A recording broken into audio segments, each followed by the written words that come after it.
Now I want to talk to you about using the rotate tool and the reflect tool. So first of all, if you look over here in your tool panel, this is the rotate tool, the one that looks like a rotation. And if you click and hold, underneath is the reflect tool. And you can see that it does a reflection of an object either side to side or up and down. So I'm going to first though start with this rotation tool. But I'm going to grab my black arrow so that I can select something to work with. I'm going to take this box that's right here, and actually if you remember it's box within box, so I'm going to choose the box that's inside and then hold down shift and I'm going to choose this other box. So now I've got two things selected. I should have two things selected here. Let's try this again. Let's make sure that I've got both. Yeah, I've got both things selected. So I'm going to click on that. Now I have both things selected. Okay, so if I want to move that over here, I can drag that over here. I'm just going to start doing some stuff with the rotational tools. Now, there's a really simple way of rotating something. I can just hover over the corner and it turns into that curved double-headed arrow, and I could start to rotate, right? And it rotates directly from the center. That's pretty straightforward, and that's easy. And then if you want to use that and hold down the shift key, it'll again constrain it to the 45 and 90 degree axes. Okay, now the thing that is pretty cool that you can also do is I'm going to jump up here to where it says transform, and I'm gonna look at these options, but there's more to the transform panel. There's also this, but if you wanted to go up here and say window, oops, actually let's click off of that. Let's go and open the transform window up here, window, and then we're going to scroll down and find transform. You'll see that it has some other options once we start getting into stuff. See, it's got all these different rectangle properties. It has a separate rotation here. This is also the angle at which it's working, and so you'll be able to see as I make some changes, like after I commit to the change, you'll see how it changed here. Now, as you can imagine, you can also type values in. If I click this, I can also say, all right, I want it to rotate 60 degrees, right? So I could just choose that as a preset. I'm going to undo that. The other thing that I can do too is I can go over here to my rotate tool, and as you can imagine, I can double click this, and just like we did with the scale tool, you could see a preview of something, and like you could say, all right, well, I want to see what it looks like at 72 degrees. All right, and we can do a preview, and we can say copy, and so we've got that. And then if you wanted to take both of these, then right, both of these sets of objects, then I could go and double click it again, and I can do a preview. I can copy that. All right, and then it starts to just create something that looks almost like a ninja star, or like a bunch of slides stacked on top of each other in rotation. Okay, and so on and so on. So you could keep doing this until you completed it. I'm going to undo that. And that again is just going straight from the center. Now, if you had some object where you started rotating and you also were scaling it in the process, then it would look even different. So I want you to kind of think about those things too. Now I want to show you a little trick without actually double clicking this. I just want to choose the rotation tool, and I'm going to blow this up a little bit, and I want to show you something that I can do. You'll notice here, see how it's choosing the center as its normal point of reference or registration, I should say, for the rotation. You can change that by coming down here. I'm going to click in this corner. All right, you see that it changes it. Let me blow that up so you can see it better. It changed the rotation axis, or the rotation point. And so now while I still have my rotate tool selected, I'm going to grab this corner and I can start to rotate, and you see it rotates on the corner. I can also hold down shift to constrain that rotation if I want, okay? And as you can imagine, you can also click this, hold shift down, and now if I hold down option, it will duplicate it as it rotates it, which is pretty cool.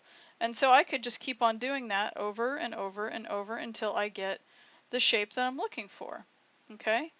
Which is pretty cool. Now, as you can also imagine, now this isn't necessarily something that, right, that you're going to be doing specifically for this assignment, making something that's got a ton of different objects, right?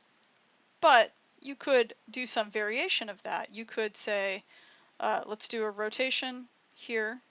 Okay, and then what you could also look at doing is you could choose now to scale this, and I'm going to click from this and hold down Shift so that I start to scale up a little bit, and you can see that it's going to get bigger and bigger every time I rotate it. And I'm going to change again the point of rotation to right here. Okay, and then if I go ahead and while my rotate tool is still selected, I'm going to duplicate it, and then I'm going to switch over here and I'm going to scale a little bit bigger. Right, so you can see that I'm getting a little bit bigger each time, and you could just keep on doing this. I mean, you know, however you want. I'm just playing around to kind of show you some of the options, and then I can come in here and click on that point again, rotate, and I don't have to always constrain it either. That's the other thing, is so far that's what I've been doing.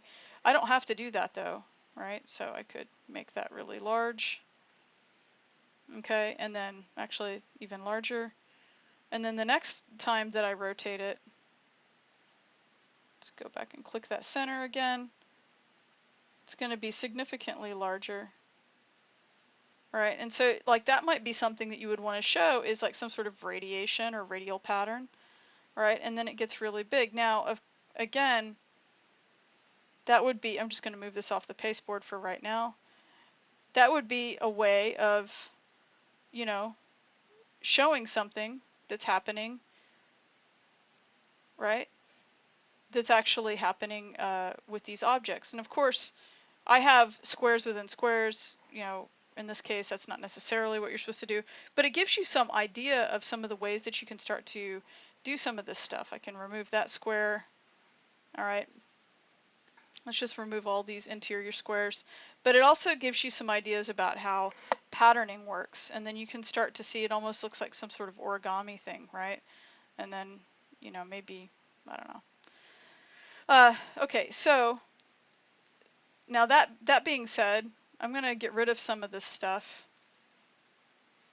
And then you can also do something else that's kind of nifty, right? If you take this and let's choose our rotation tool, I don't have to put the center point, or the rotational center point here.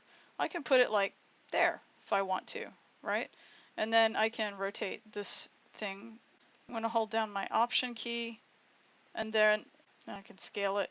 It actually changed it. All right, so and then now I've got these two objects, and then if I wanted to rotate the two of those together, I could see what it does is that it takes the kind of the median center point of how these objects are chosen, and it puts the registration center point right in the middle. But if I want to still maintain somewhere out here, and I'm going to rotate and copy once again, right, and then you start to end up with this other arrangement. So I could go out here and I can do, you know, something that's really big, and then, you know, I could kind of like decide that this needs to come out here and like it's tumbling a little bit, right? And so you can actually really start to affect some of these things just by playing with these tools in a way that maybe you wouldn't have otherwise thought to do. Okay, so that's how you can scale some objects. And then the other thing is, I'm just gonna let's take two objects. Let's take these two objects, and I'm going to show you how you can reflect. As you can imagine, reflect is very similar. If I click and hold this, I'm going to choose reflect, and you can see once again that it has a point in the center of how it would choose to reflect. And if you want to see what reflect would do, let's double click it, okay? And then you see it gives you some different options. This is going to be on the vertical axis so that it would be like left and right. And then if I take off preview, that's the way it did look, and then here's the way it looks now. Okay, so it's using this as sort of like a vertical line to make its reflective change. Okay, right, so does that make sense? All right, so you can kind of see how that would look. If we do horizontal, you can see that it's flip-flopping them that way. All right, and so again, you could also do copy, like where you've got them just sort of jumbled up and like they've been tossed onto a table or something, like a stack of cards or whatever. All right, so that's an option. I'm going to undo that. Now the other thing as you could do before with the scale tool, is you can click this without double clicking it, and you can make the where the change is, you can make it like out here or something.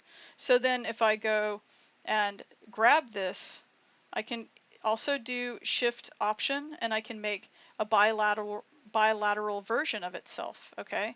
Now the other thing you'll notice is when I did that, it's sort of based off of the rotation tool. You see, because it's trying to rotate it, but it's doing it on a different kind of angle, right? So instead of it doing a perfect 90-degree, it was doing it on a different angle, but it did still create the opposite version of itself. Okay, so there are some different strategies that you can use, some tools and methods that you can use to start working with some of this stuff as you do your exploration.